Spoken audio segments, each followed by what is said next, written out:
Swayam Prabha. Digital India. Educated India.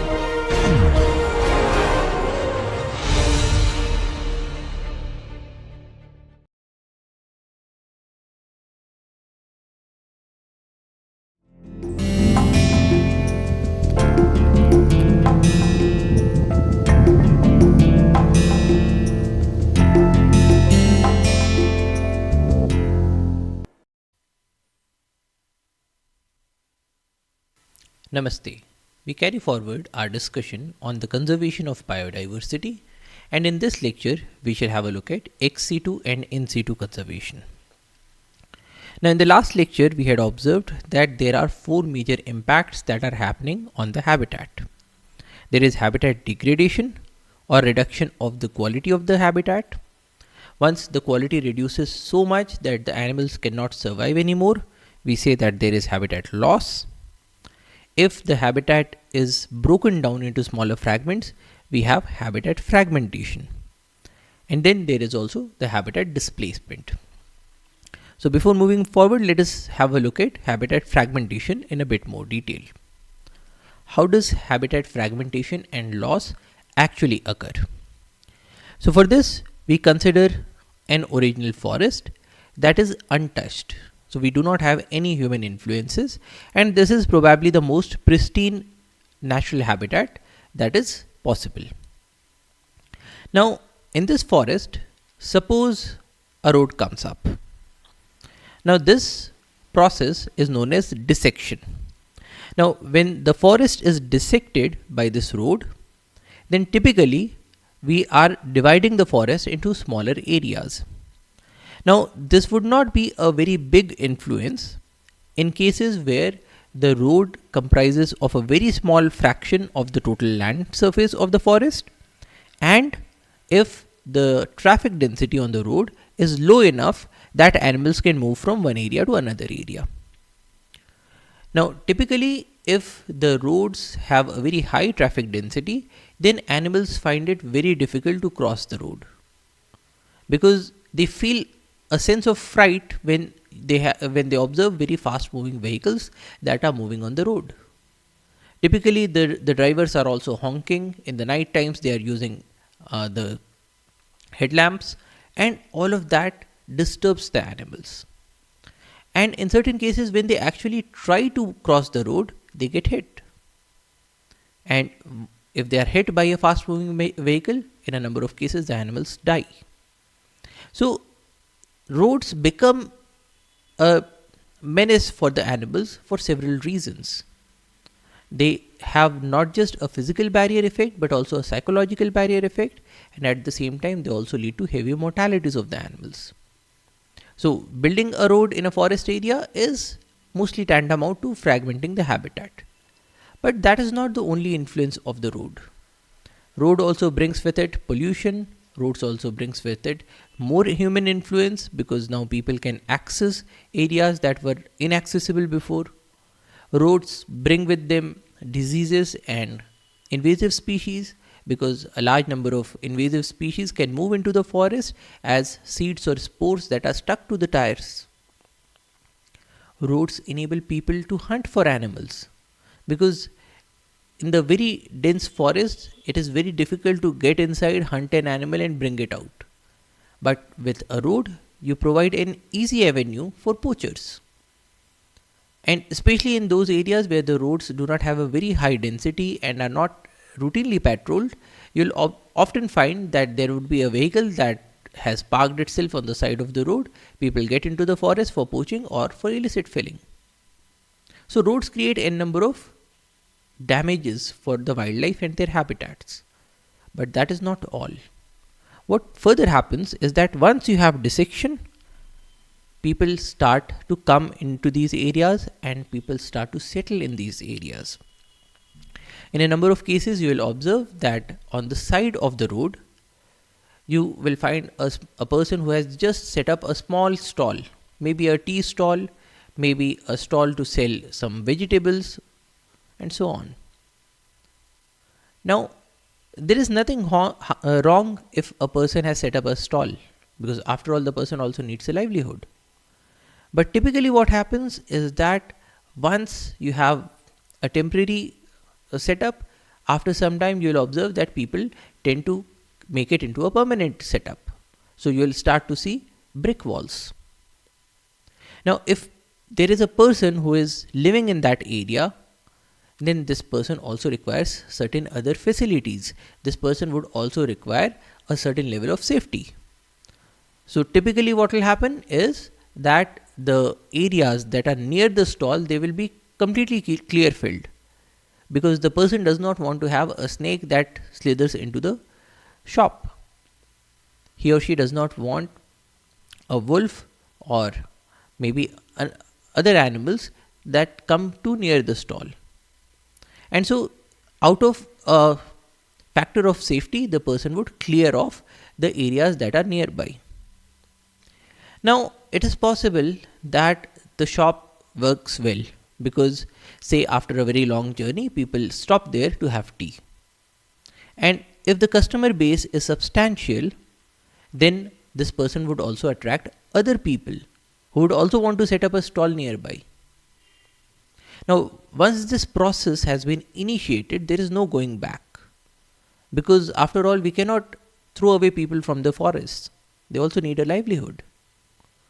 But in this process, you will start to observe that quite a large amount of plastic waste will start to get into the forest, because people would say demand for plastic cups, disposable cups, and because this area is not a town or a village, so there are no municipal facilities. So where will all the used cups go? They'll just be strewn around. So now we are getting a system of getting plastic into the forest. And if the stall is successful and more people start to come into this area, then we'll start to observe perforation. Perforation means that the person who has set up the stall would probably also want to set up a small hut nearby. Because after all, who wants to go back into the village after every few hours? The person also needs to rest. So there has to be a cot, there has to be a hut nearby. And if the person is living there, then probably he or she will also require some other facilities.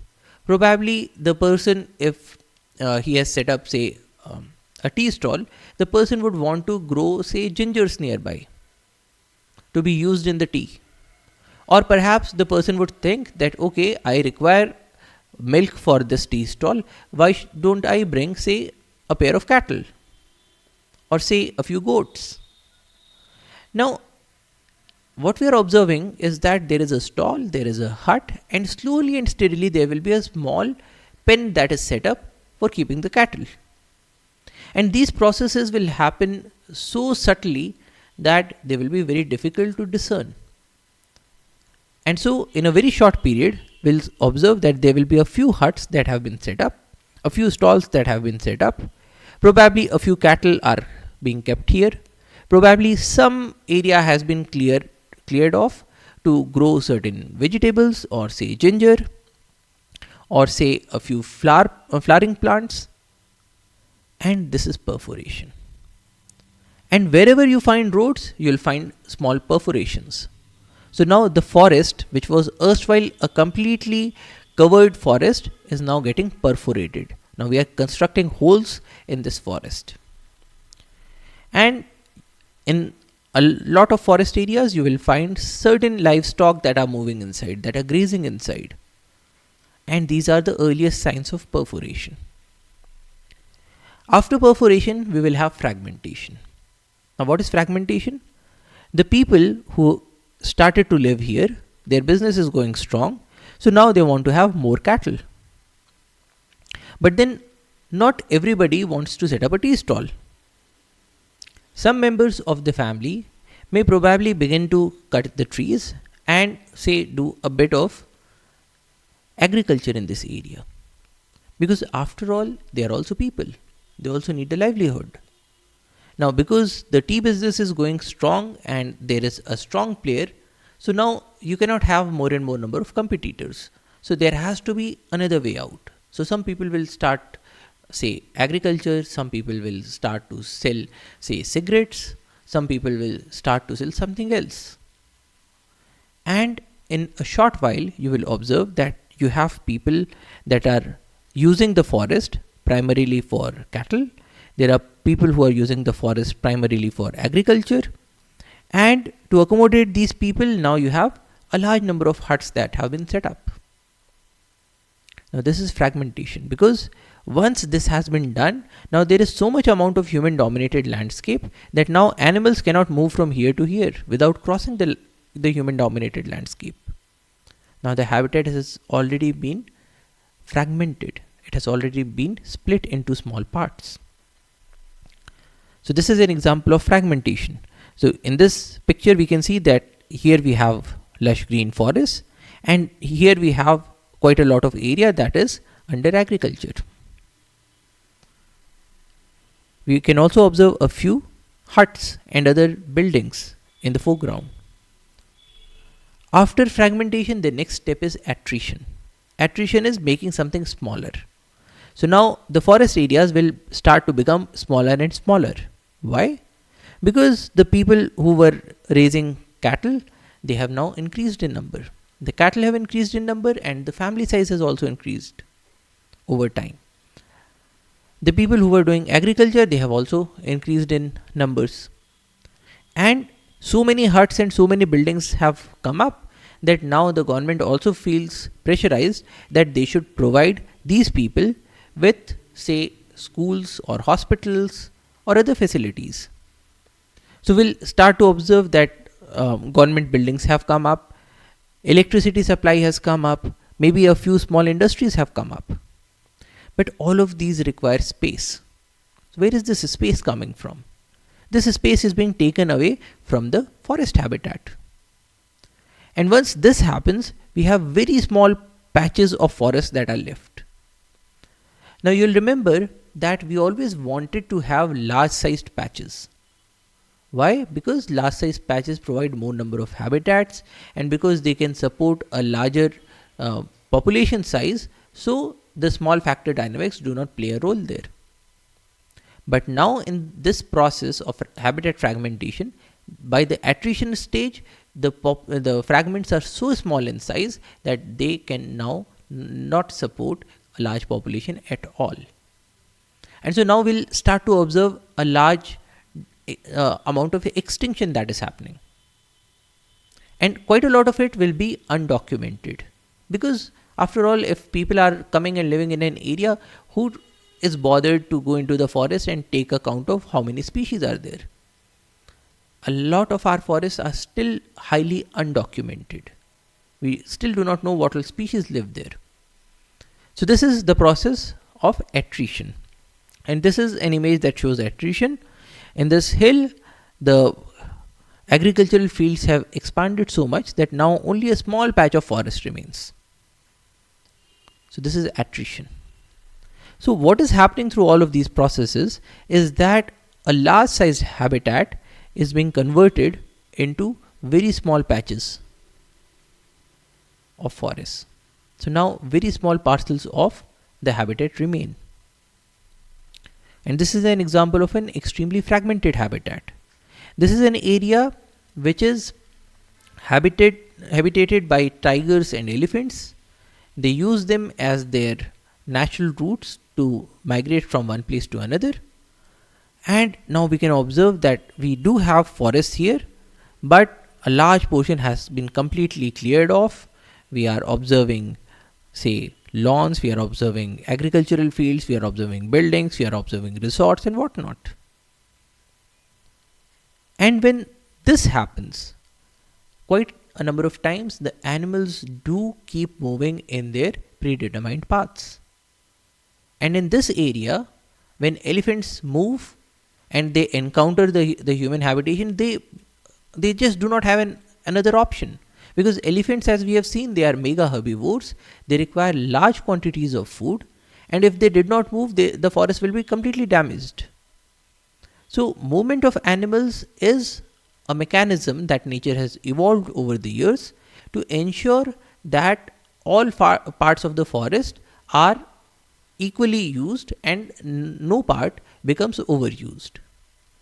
Now in this case, when an elephant tries to move from there to here, and when it encounters this area, the elephant does not have the option to go up the hill and then cross, because an elephant weighs like 5 tons, 5,000 kilos, and carrying a mass of 5,000 kilos up the hill is very difficult. It's very energy consuming. Now the elephant began to move because in its original habitat, the part where it was living it, the amount of food available was less. Now to carry the weight up the hill, it requires even more amount of food. Where is it going to get this food from? So the elephant will cross through its natural route. And when it crosses through the natural route, it will enter the human habitations. And then we'll say that elephants are creating havoc for people. Now it's not elephants that are moving into the human habitations, it is the human habitations that have moved into the elephant dominated landscapes. And then we'll start to observe things like setting up of fences, followed by electric fences, followed by whatnot. Now such a situation of conflict, a human wildlife conflict situation, could very well have been avoided if we from the very beginning demarcated areas as go and no go areas for human beings. If we could have said from the very beginning that this is an elephant dominated landscape and we are not going to permit any settlement in this area, only then can we reduce these conflict situations. And these conflict situations are bad for humans and they are bad for wildlife as well. Why humans? Because people lose their lives, people lose their property, people get hurt when they are confronted with elephants.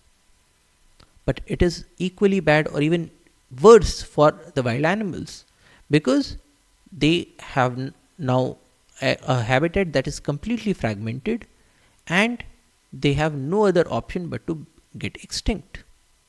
So these are the factors that are subtly leading to the extinction of several species without us even knowing about it. Now in this case, it is important to understand that the people who set up their stalls on the roads in the very beginning, they did not come up to this area thinking that, okay, let us kill off the animals. Let us play a big role in the extinction of species. No, they were not thinking about that. They were only thinking about their own livelihood, nothing else.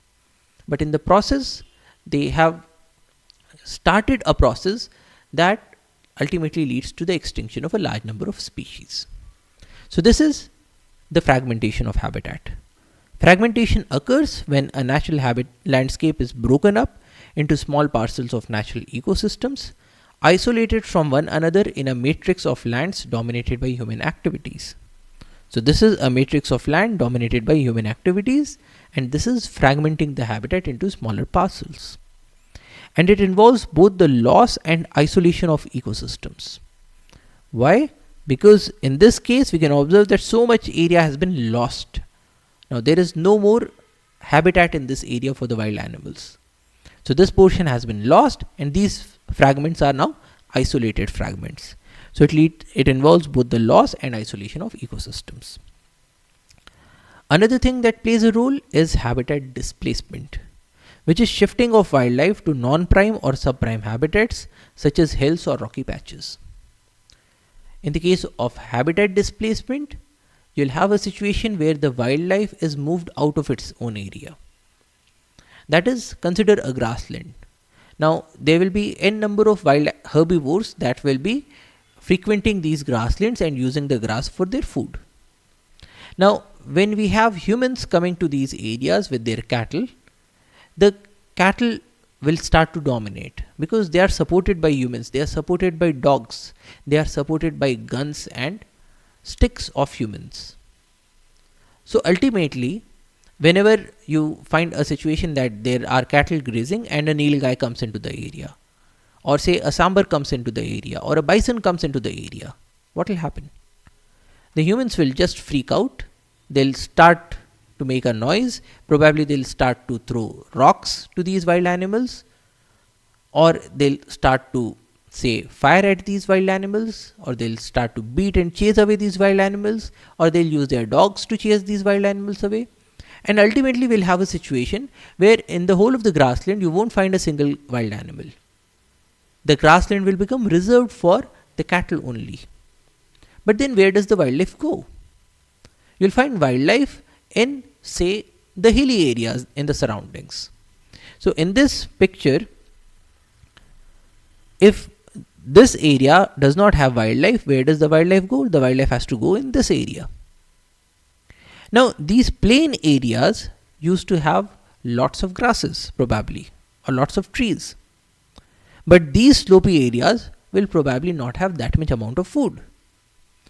Because if these areas had ample amount of food, then probably humans would have moved into these areas. But because of this competition, we have a situation where the humans have and their cattle have occupied these areas and the animals have only this area to go to. Now this is habitat displacement. The animals have been displaced from one habitat to another habitat, and this second habitat to which they have been displaced to is probably not prime or subprime. That is, it does not have sufficient resources to sustain a large population of the wild animals. It does not have sufficient food, it does not have sufficient water, it does not have sufficient protective cover, and so on. And when you have less resources that are available for the animals, then their populations will begin to collapse. Because there is no sufficient resources that are available. The carrying capacity of the habitat is so low that it cannot support a large population. The wild animals will start to die off, probably through starvation or thirst, and this will ultimately bring the population to such small levels that will start to observe the impacts of the small population dynamics. And typically in a large number of cases, if you ask the people who are living there, they would say, oh sir, there is nothing wrong. We are not occupying the animal habitats because the animals live up the hills. They do not live on these plain areas. Whereas in actuality, the animals would have preferred to live in the plain areas, but they have been displaced out. So that is habitat displacement. Now, given that all of these are happening and we still want to conserve wildlife, how do we do that? So let us look at conservation. We have observed before that conservation means keeping things together. And when we want to conserve wildlife, wildlife means it includes any animal, aquatic or land vegetation which forms part of any habitat as per the Wildlife Protection Act 1972. And the dictionary definition says wild animals collectively and the native fauna and sometimes flora of a region. Now the forces of destruction have had different impacts on different wildlife. And the International Union for the Conservation of Nature has devised a red list category of different species. So from 1 to 7 we find different levels of threat. But then we also have two other categories. Data deficient means that we still do not have sufficient data for keeping the species in one of these 7 categories. That is, we still do not know for a few species how many individuals are left, where do they live, what are their habitat conditions like, are the habitats getting threatened or not. So that is the data deficient category. We also have the not evaluated category for a large number of species that have not been evaluated. Now, how do we prioritize the species? Should we put all our priority on the extinct in the wild species? Or do we say that these are already a lost cause and so all our attention should be on the critically endangered species? Or probably on the endangered species? How do we decide? So we need to prioritize the species because we have lack of resources. We do not have sufficient money, we do not have sufficient manpower, and most importantly, we do not have sufficient time to conserve each and every species. Because we have led so great amounts of destruction that now time is severely limited. So if we do not prioritize the species to conserve, then probably we'll lose a major chunk of our species. So now the question is how to prioritize the species to conserve. And in this context, we just cannot leave it to subject matter experts. Because a person who is, say, working on tigers would think that tiger is the most important species and this is the species that should be given all attention. A person working on elephants might say that no, elephants require most attention. Whereas a person who is working on birds might say that we have spent so much amount of time, money and other resources on tiger and elephant conservation that now we should be conserving birds. So you cannot leave it to just one set of scientific experts.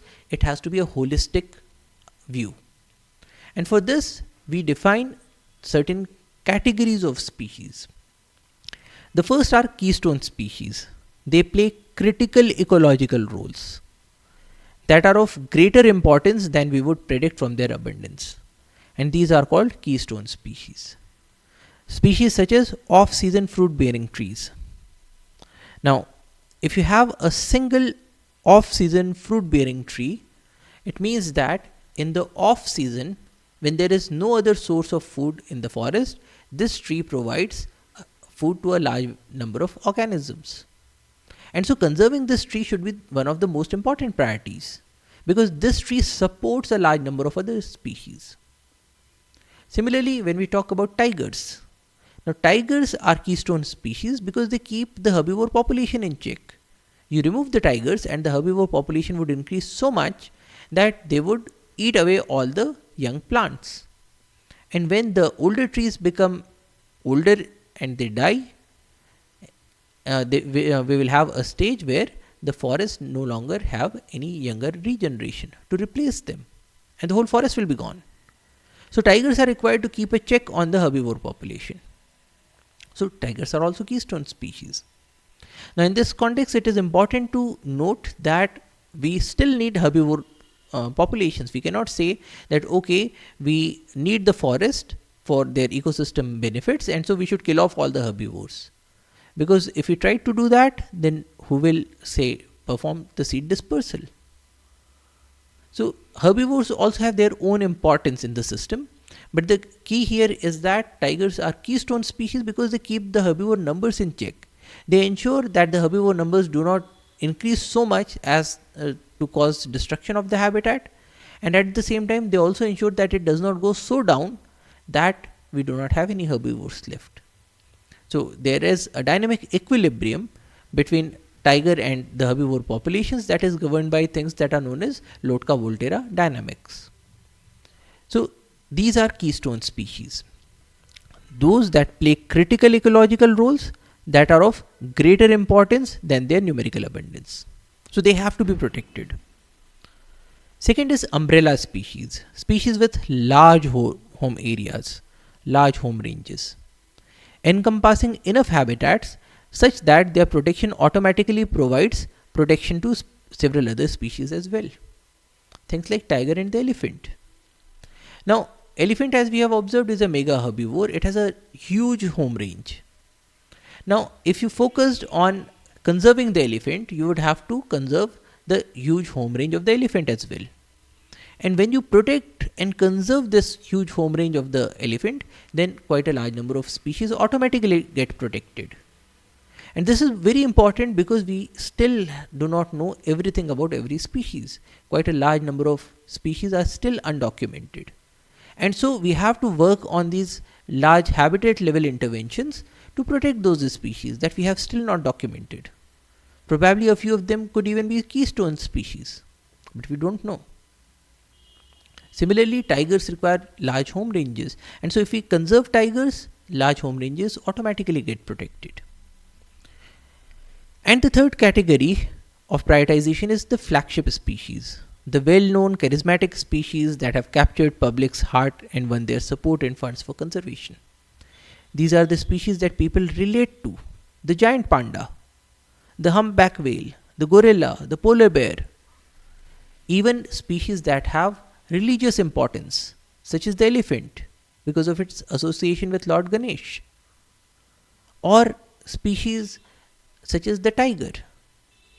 Now, these species that have cultural, religious significances, or those species that people relate themselves to because they find them cute or they find them majestic, are also those species that need to be given a priority. Why? Because they move public opinion. And public opinion is important so that we have people that are working for conservation. We cannot do conservation without people. So we need people to work for conservation to protect these animals, and the animals that they relate to should be given a high priority. So these are also the priority animals. Now the thing is, if we had infinite amount of resources, infinite amount of time, infinite amount of money, we would have preferred to save each and every species, conserve each and every species. But if we do not have sufficient resources, then for prioritization we should at least select those species that are keystone species or umbrella species or flagship species. But nothing like if you have a species that meets all these three criteria.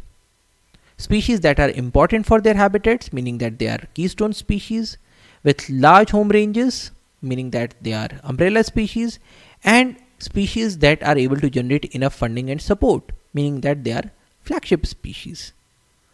They should be the number one priority. So species like the tiger, it is a keystone species because it regulates herbivore population, it has a large home range, and plus people can relate to it. It has religious significances, it has cultural significances, people want to see tigers. So species such as tigers that meet all the three criteria should be the species to be given the highest amount of priority. So this is the benefit of categorizing species on these three scales. And for these species, we can even do population viability analysis. Population viability is the ability of a population to persist or to avoid extinction. And so population viability analysis is an analysis of the viability of a population. That is, we are trying to understand if a population can survive to a certain time span or not. That is, in the next 100 years, what is the extinction probability of a particular population? That is population viability analysis. It can also be defined as a process by which the extinction probability of a single species population is assessed by integrating data on the life history, demography, and genetics of the species with information on the variability of the environment, diseases, stochasticity, etc. by utilizing mathematical models and computer simulations. In order to predict whether the population will remain viable or to go extinct in a decided time frame under various management options. That is, we integrate all sorts of data that we have about the species.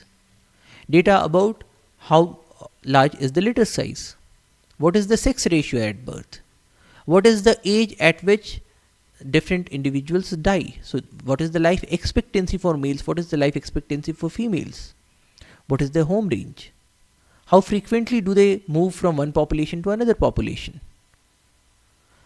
And we combine this with data about the threats. What is the frequency of drought in a forest? What is the frequency of floods in a forest? What is the frequency of major diseases spreading in the forest? What is the frequency of a forest fire?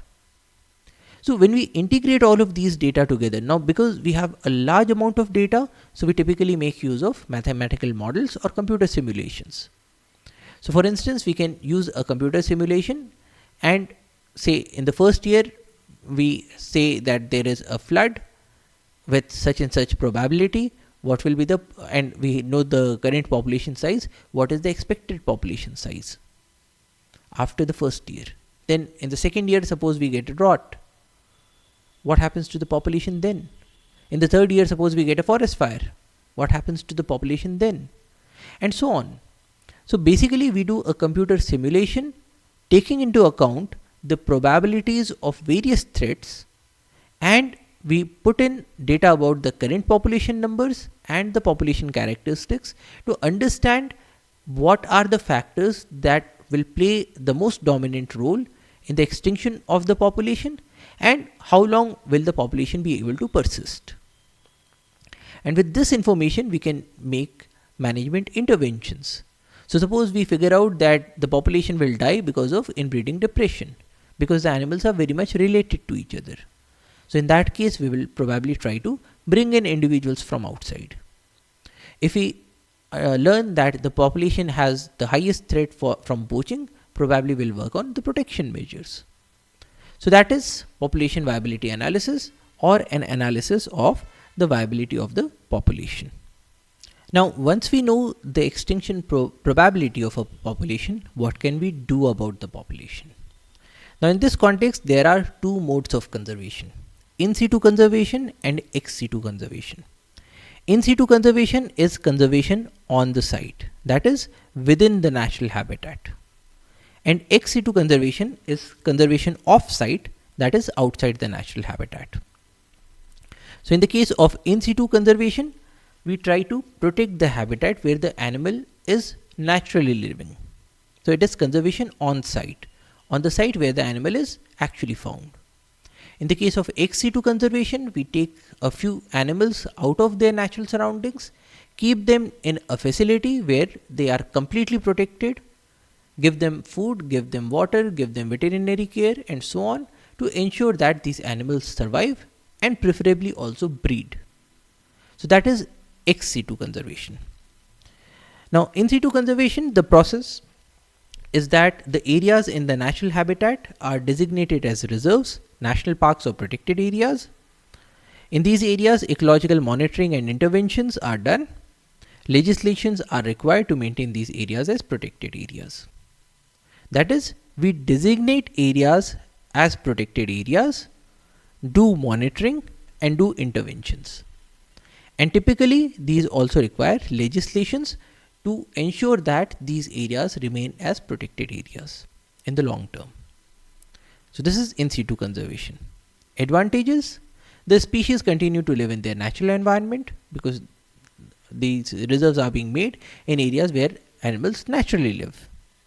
It is less disruptive, less costly, because there is very little amount of intervention that you need to do. You are not capturing animals, you are not transporting animals, you are not setting up a big infrastructure rich facility, you are not giving them food and water from outside, you are not giving them veterinary treatment, and so it is mostly less costly than ex situ conservation.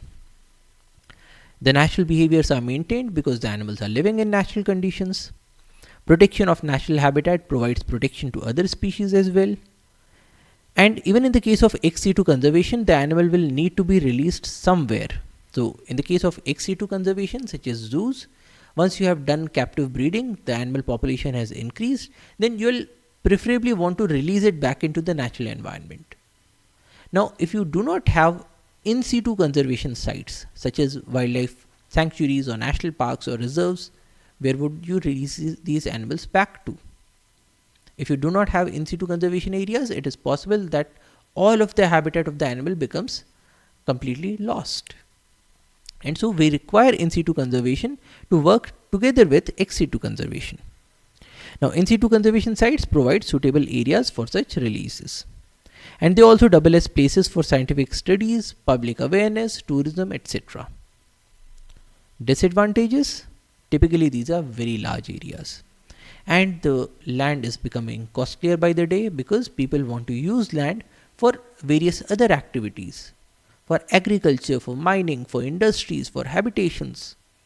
And so when the government says that, okay, this area is a wildlife sanctuary, you'll always find that people want to find out some or the other loophole to convert this area to a non-protected area, or at least to divert certain areas from the protected area to be used for other uses. Typically uses such as laying of roads, laying of railway lines, or doing mining. So the first disadvantage is that it requires very large areas. The protection and management are less intensive, and so the areas may get encroached upon or the animals may get poached. We regularly hear of poachers being able to make their way into protected areas and killing off a few animals, because these areas are large areas. So you cannot have a foolproof safety mechanism. You cannot cover this area completely with a fence, because in any case you want to maintain connectivity between different areas.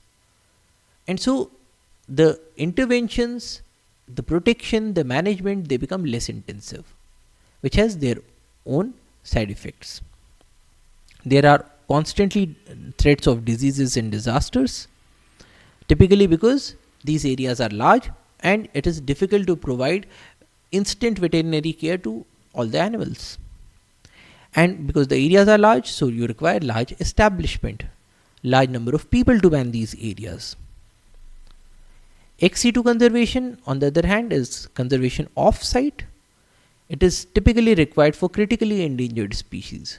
So there are certain species that are now so less in numbers that if we do not give them intensive coverage, intensive protection, then they will very soon become extinct. And to give them an intensive care, we take them out of the natural habitat and we rear them in artificial facilities. So that is XC2 conservation. It provides urgent intervention when it is needed. The process: we designate areas with suitable conditions, create facilities. Now, suitable conditions means that we can have a requirement that it should be a plain area, or when we are doing conservation of plants, then it should be, say, a hilly area, or it should be a shady area, or it should be a sun exposed area with such and such rocks or such and such soil. So there can be a number of suitable conditions. So we select these areas and then we create facilities. Facilities such as a perimeter, a fencing around this area so that nobody else is able to enter into this area. We need enclosures and cages for the animals. We need food processing facilities and so on. So once these facilities have been created, species are moved into these designated areas for their survival and breeding. And we give them ample amount of care, food and support. And the third optional step is that the animals are later released back into their natural habitats once the numbers have gone up. So that is XC2 conservation. Advantages: it allows better control of variables such as climate, disease, diet, etc. Because you are keeping the animals in a separate facility, you can control the climate. If it becomes too hot, you can put on a cooler, you can put on an AC. If it becomes too cold, you can run a heater. You can keep a very good control over diseases because you can provide them with instant veterinary care as and when required. We have a very good control over diet. We can control the amounts of nutrients that these animals are getting, probably even give them multivitamin supplements. It provides opportunity for close observation to better understand the species and the proximate causes of its extinction. So for example, we can understand about the breeding behaviors of these animals, to understand why the animal populations in the natural habitats are not going up. Then it permits intensive interventions, including in vitro fertilization, embryo transfer and so on, which may be very urgently needed for those species that are right on the brink of extinction. If we do not store their sperms, their ova, their embryos, then probably it will be a lost cause very soon. So XC2 conservation permits intensive interventions. But it also has its own disadvantages. It does not prevent the loss of habitat. It is possible that the specimens that are kept in the zoos, they survive and they breed, but in the meantime all of their habitat is lost. So once the populations increase in size, where do you release them? So it has to be accompanied by in situ conservation. It can be planned for only a few species at a time because it's very resource intensive. It's very costly. Some wild behaviors may be lost because you are keeping the animal in an artificial environment. So it is not getting a natural habitat. It will lose its behaviors. Captive bred and raised individuals may find it difficult when they are reintroduced because they have never lived in the natural habitat. They do not know how to survive in the natural habitat. They have not learned how to hunt, for instance, because they have always been provided with food. So once you release them into the natural habitats, they would still expect that humans would come around and give them food.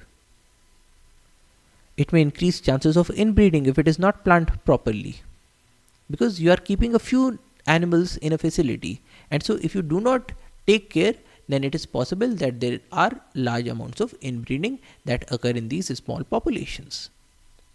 And it is costly, not just in terms of money but also in terms of other resources like time and manpower.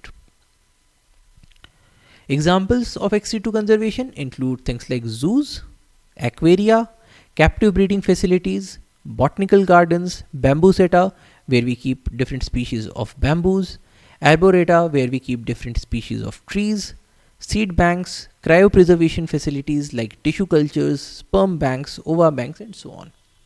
So these are all ex situ conservation facilities, because in these cases you are keeping the animals away from their natural habitats. So let us now look at one example in detail, and this example is zoo. Zoo is defined as an establishment, whether stationary or mobile, where captive animals are kept for exhibition to the public, and it includes a circus and rescue centers, but it does not include an establishment of a licensed dealer in captive animals. So this is how the Wildlife Protection Act defines a zoo. In our country, the majority of zoos belong to the state government or the forest department. Then we have zoos that belong to the municipal corporations, to state government institutions, public sectors. We also have private zoos, zoos that belong to NGOs or societies, and we also have one zoo that belongs to the central government. And in our country, the zoo is overseen and managed under the umbrella of the Central Zoo Authority. The Central Zoo Authority sets guidelines about things like the enclosure size, or things like how the animals should be kept, what they should be fed, and so on. And for the zoos, we have master plans that tell us about how the animals are going to be brought in, how they are going to be managed, what kinds of care are we going to give to these animals. And in a large number of zoos, we also do conservation breeding, in which case we perform captive breeding, probably for later release back into the habitat. For this, we also maintain stud books, which tell us about the origin and the pedigree of different animals. So who is the father of whom, who is the mother of whom. So these stud books are kept so that inbreeding depression is avoided in the zoo facilities. Let us now look at a case study, and this is of Mysore Zoo. So if you look at the tiger enclosure, you will find that it is given a waterfall, an artificial waterfall, so that there is a cozy environment, it feels at home. There is a large enclosure. It even has things like these logs that are kept for maintaining its scratching behavior.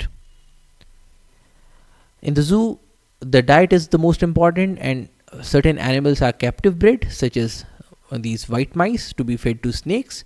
And in other cases, the food is brought from outside, it is prepared, and it is fed to the animals. So this is a tiger that is feeding in the zoo. Then we have exotic animals as well. So we have giraffes, we have zebras, we have cheetahs, and they have their specific requirements. So whenever you keep any animal in the zoo, you have to be very particular about where this animal has come from, what does it eat, what are its behaviors like, and so on. Then the landscape is strategically leveraged. For example, if you look at the bird enclosures, those birds that feed on insects, then it is kept in such a way that natural breeze also brings in certain insects to these birds. Then the data are kept about various activities that are going on. Then we have a very good amount of veterinary care that gets provided. So we have cages such as the squeeze cages that are used to give medicines to animals. We have very good veterinary facilities in terms of x-rays, operating theaters, and so on. Then zoos also play a big role in doing research and in reach. So it allows people to come and observe animals. It allows researchers to take samples from animals, things like blood samples or things like tissue samples. And quite a lot of eco-friendly activities are being used these days. The zoo also makes use of its waste, so it tries to minimize the impact on the environment. It maintains very good amount of visitor facilities, because as we have seen, a zoo is a facility that also intends to display animals to the public. And this is very important to generate a public opinion towards conservation. So we want people to come to the zoos to see these animals, to become attached to animals, so that they can later on play a role whenever there is a conservation challenge. Now, if people are coming into the zoos, we need to have facilities for ticketing, facilities for their movement, public amenities, toilets, cafeteria, and so on. So it requires very big infrastructure. There is also image building exercise, lots of innovations such as to reduce the use of plastics, lots of specific facilities for specific organisms such as orchids or cacti or birds, and we also have a large number of rescue facilities in our country. Now, rescue facilities, as you'll remember, come under the ambit of zoos. So we have things like bear rescue facilities where bears are kept. We have lion rescue facility. We have turtle rescue facility, in which case the eggs are brought in and they are kept, they are hatched, and then once they have hatched, the young ones have come out, then they are safely released back into the seas. Now this has become especially important because the nest of turtles are often poached upon by dogs and also by human beings. They are also trampled upon. So these rescue facilities are now playing a big role in conservation. These are all ex situ facilities. In the zoos, we have to take care of behavior enrichment. The animals should not feel bored. So this is about the ex situ conservation. Now coming to in situ conservation. In the case of in situ conservation or conservation on site, we try to create a reserve, a protected area such as a national park or a wildlife sanctuary in the natural habitat. Now the question is, where should we create the reserve? So traditionally, the reserves were created in areas that were beautiful areas. Lush green mountains, lakes, beaches such as the Dachigam National Park in Srinagar. So the ruler went to an area, saw that okay, this area is a very beautiful area, and decided on the spot that okay, I am going to make this area into a wildlife reserve. Often these were the old shikargahs of the kings. Or in certain cases, areas that had high species diversity, they were made into reserves. Areas such as the Silent Valley National Park in Kerala. Or in certain cases, animals that were harboring unique animals that are not found anywhere else, such as the Gir National Park in Sasan, Gujarat, which is the only place where we find Asiatic lions. So these were the areas that were traditionally made into reserves. But these are often very haphazard and based on the whims and fancies of the reserve creator. Now that we have a big conservation challenge and we have a shortage of resources, we need to optimize even in the case of reserve selection. We need to choose such areas where we can have the maximum benefit, maximum conservation with minimum amount of resources. So if you wanted to do that, how will you go about selecting the area? One way to begin is by selecting criteria. So the scientific way of creating reserves should have a way of selecting those areas that have maximum species richness, so that a large number of species get protected, particularly those species that are not found anywhere else, that is the endemic species. So if they are found in one area, that particular area should be a conservation priority, else that particular species will be lost. And it should have a high number of species under threat, so that we are able to save a large number of species from extinction. So how will we go about looking for these? To look at richness, endemism and threat, we make use of maps. So we can create a map of global mammalian richness or global amphibian richness or species under threat, and these can be say mammalian species, amphibian species or all the species. Now with these maps we can look for those areas where we have a large species diversity, we have a large number of species under threat, and on that we can overlay a map of those areas that harbor endemic species.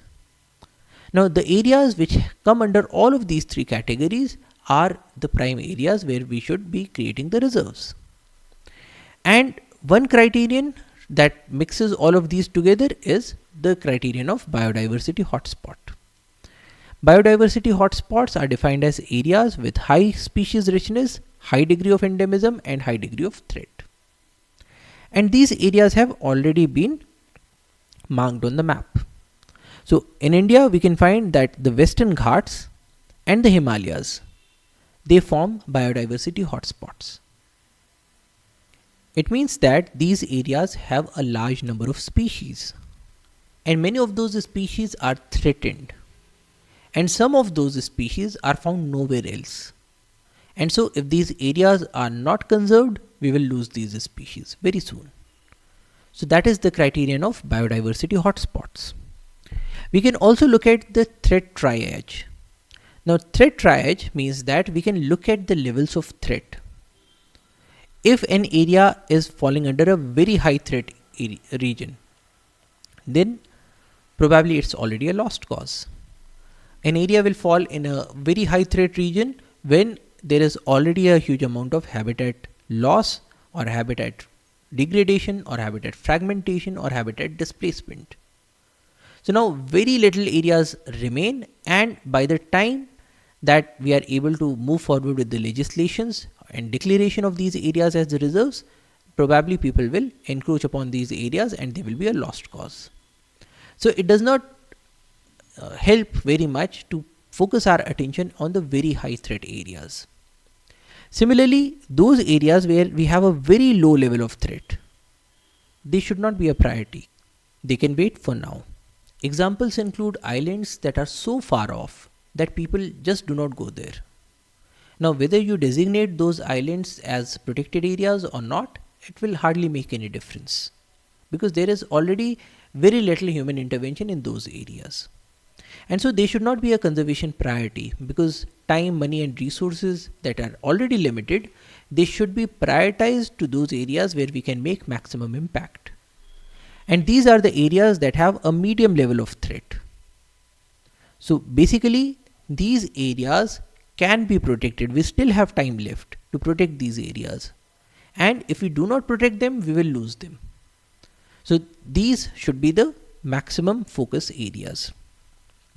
Now together with threat, we can also look at gap analysis. This is an approach that tries to identify holes in the existing network of protected areas. So essentially what we do is that we make a map of the protected areas and we look at those locations where we can set up a protected area to fill the gap.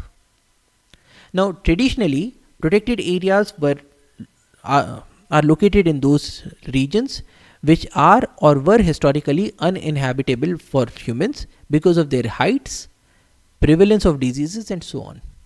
So they were either very hot areas, very cold areas, very far off areas, areas with lots of malaria and so on. So we left them for wildlife.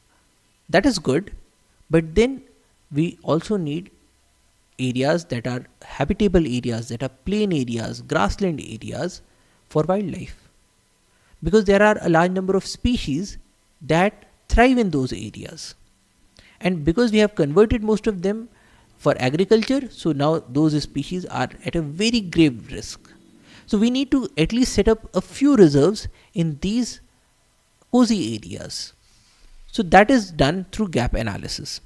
So creating some protected areas in human dominated areas, say by purchasing agricultural land, may fill the gap and allow a different set of species to thrive.